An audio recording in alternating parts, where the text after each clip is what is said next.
Taniqli onkolog o'z kundalik hayotidan 5 narsani olib tashlagan. Plastik idishlar. Siz har kuni ularni ishlatasiz. Ovqatlarni mikropechlarda isitasiz. Natijada kanserogenlarni ichingizga tushirasiz.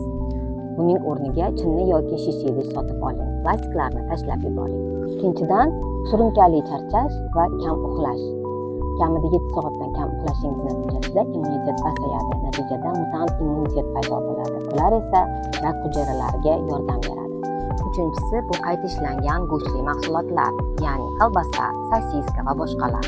Bular nitratlarning kokteyli hisoblanadi va ichayingizni ichidan yemiradi.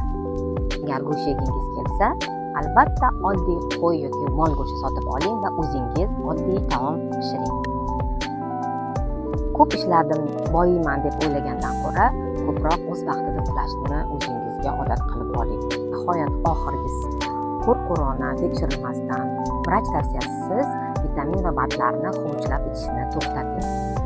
Sintetik antioksidantlar sizning hujayralaringizga emas, saraton hujayralariga yordam berib, ularni o'stirayotgan bo'lishi mumkin. Uning o'rniga yaxshi ovqat, toza suv, harakat va tiniq uyqudan bahramand bo'ling.